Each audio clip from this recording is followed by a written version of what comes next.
Hey everybody, welcome back to another video.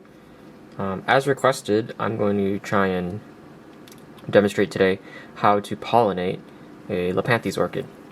And what you need is a pointy stick. Toothpicks tend to be a little too blunt. I have here, this is from a dissection kit, so it's just a little like pointy metal thing. You can sharpen a toothpick with like a razor blade or something. But yeah, it's important that it's small and sharp because with a toothpick you're just going to destroy the flower most of the time. And so I have here Lepanthes niesseniae. And yeah, I'm just gonna try and show you how to pollinate it. Okay, so I've switched to my macro lens here. And so we're very close to the flower, so pardon if things get a little bit shaky. I don't have a microscope, so this will have to do. So first I want to go over the floral morphology of the flower, just so we understand what we're looking at. If you watched my first video where I pollinated a Masdevallia orchid, should I get my pointer in here? I said that all orchids have 3 petals and 3 sepals. So in the case of this plant, we have over here the dorsal sepal, so the top sepal, and then we have 2 lateral sepals, so the sides here and that one over there. And then we have 2 petals and a lip. So this kind of horn-shaped thing on this species is one of the petals. The other petal is this other horn-shaped thing there. And then, let me see how I'm going to do this.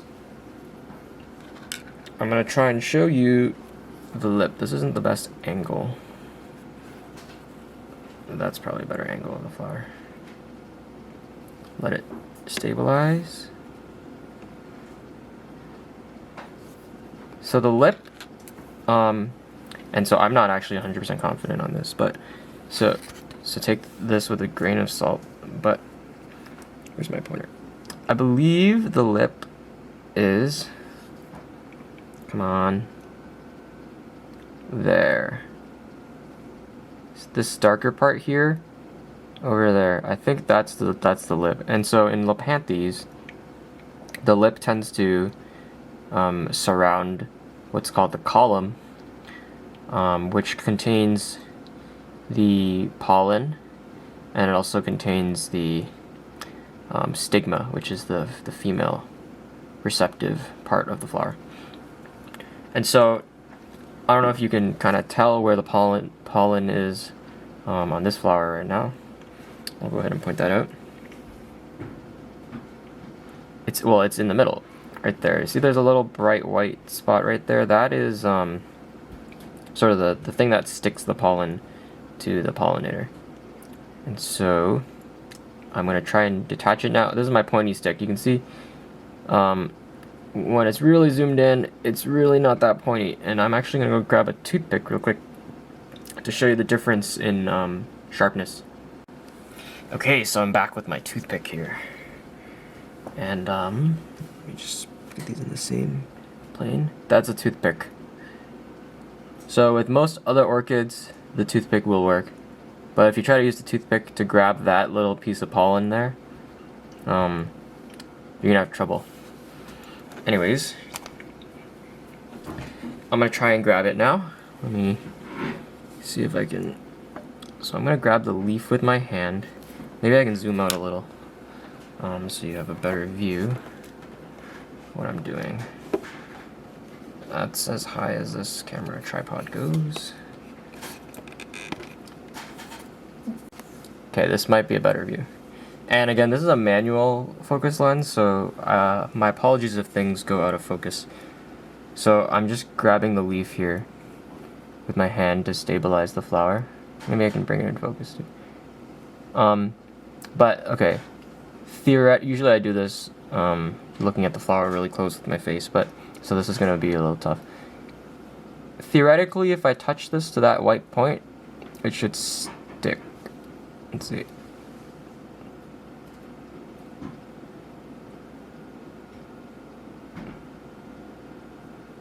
There we go. It's kind of sticking. You have to get the right angle as well. You can see it's kind of sticking. If I go up, oh, there we go. See there, now that is the pollinia.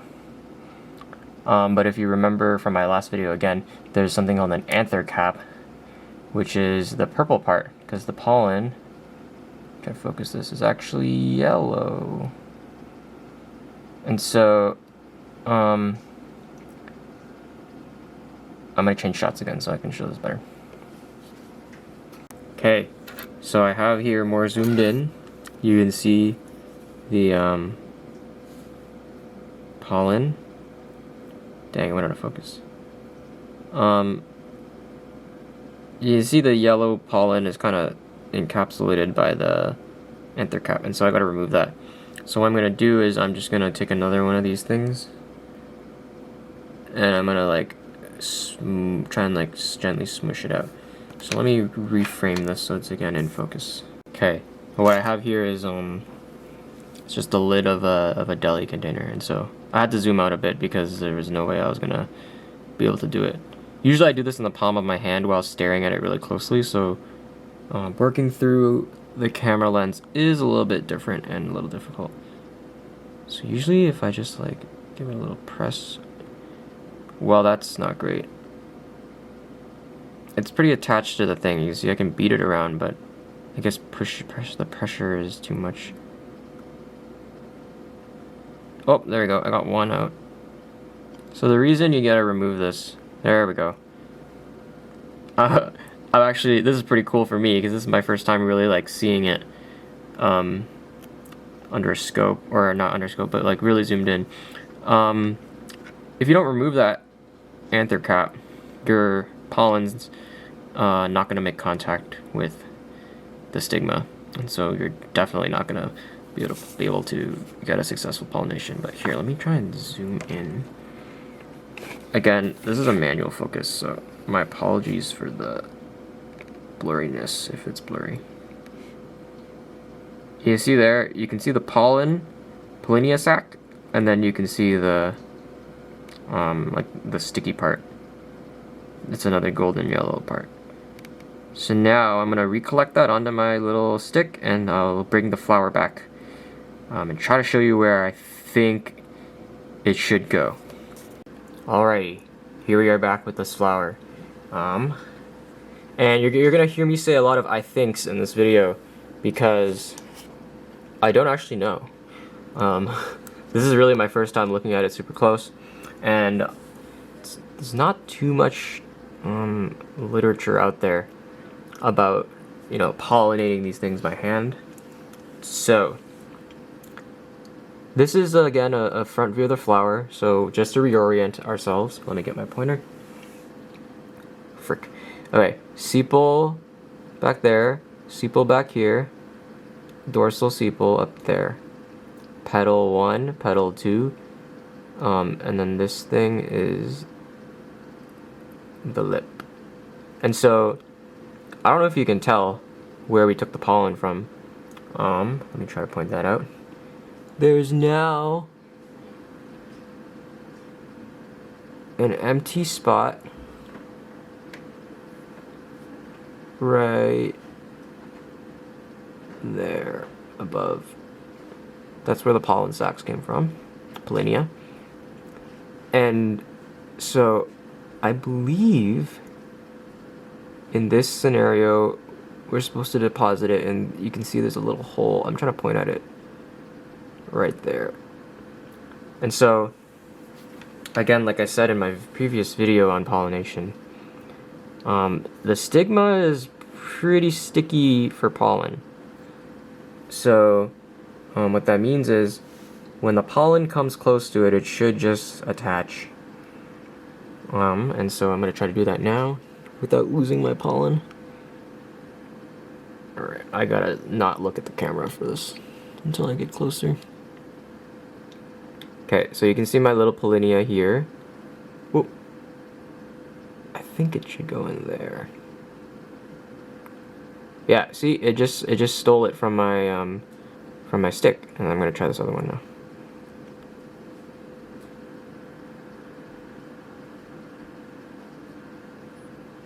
I don't know if there's space for both of these.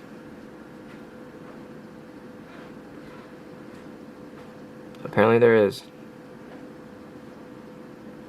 Alright.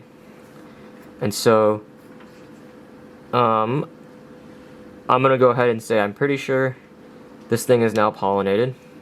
So, if this flower takes, theoretically we should have a capsule forming in a couple of weeks. Times for Lepanthes capsules, honestly I also don't know, but I think a safe bet is around 70 to 90 days, and so I mean I'll give updates on whether or not this takes, but the light just turned off. But yeah, thanks for watching this video, and I hope this was helpful, even if this is potentially not a correct pollination of Lepanthes. But I hope this video helped orient you around the morphology of the flower, and just understanding where the pollen comes from and a general area of where you should put the pollen. Yeah, so thanks for watching, and I'll see you in a future video.